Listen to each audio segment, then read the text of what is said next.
El siglo de oro. El término siglo de oro fue concebido por el erudito y anticuario del siglo XVIII, Ruiz José Velázquez. Lo utilizó por primera vez en su estudio Orígenes de la poesía castellana de 1754, aunque con ello se refería exclusivamente al siglo XVI.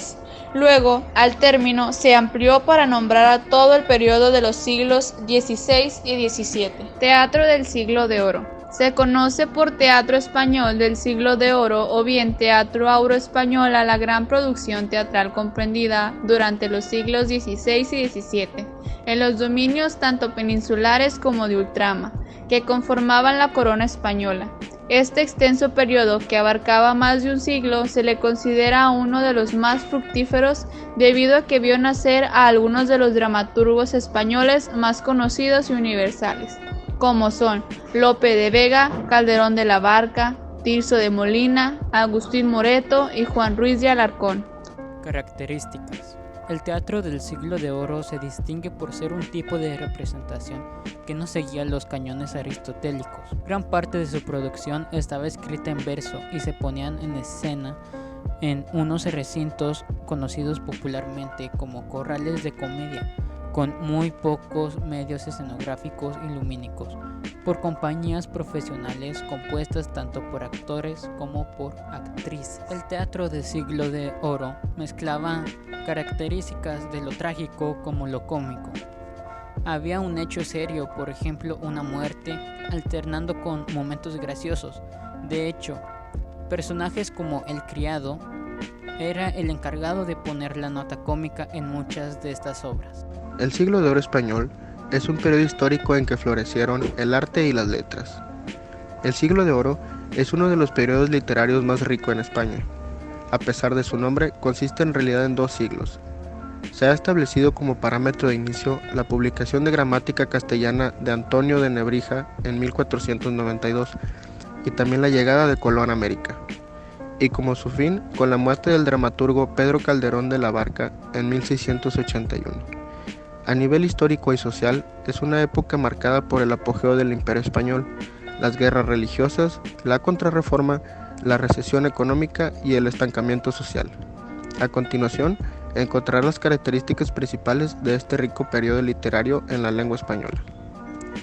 En este teatro hubieron grandes obras, las cuales son las siguientes.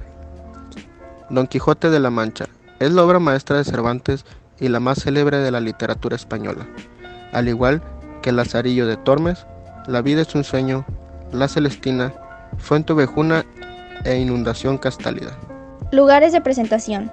El auge del teatro de corte se sitúa en el siglo XVII.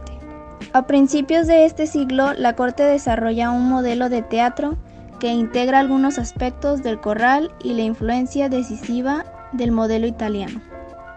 Importantes lugares de representación fueron en los primeros años del siglo de los salones del Alcázar, las habitaciones privadas de los reyes o los grandes salones donde se celebraban fiestas de variadas manifestaciones, banquetes, teatro, música, mascaradas, etc.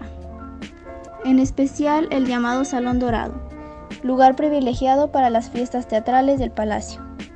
Con la llegada de los primeros ingenieros y escenógrafos italianos, se afirma cada vez más el camino hacia el gran espectáculo, y se amplía la separación entre teatro de corte y teatro del corral. Se trata una primera etapa de las representaciones cortesanas, que desembocará en fiestas de gran espectáculo calderonías, las cuales suponen la culminación del teatro barroco como frustración de las artes, pintura, escultura, música y poesía. Por último, desde el punto de vista de las compañías, las actuaciones en el palacio solían ser bien pagadas y prestigiosas, pero exigían una presión y trabajo de ensayo muy superior, para adaptarse a la complicación de la escenografía y maquinaria. Autores del teatro del siglo del oro. Nunca antes coincidieron tantos genios en un espacio de tiempo tan pequeño y en tantas disciplinas del arte.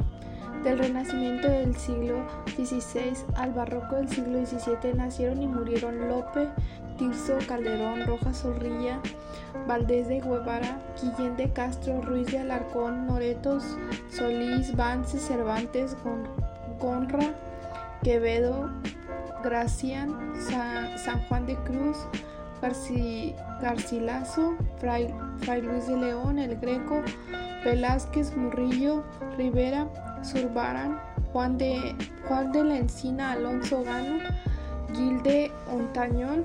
La lista es interminable y la producción teatral de esta época es extraordinaria, no solo por su cantidad, sino por la cantidad de muchas de sus obras.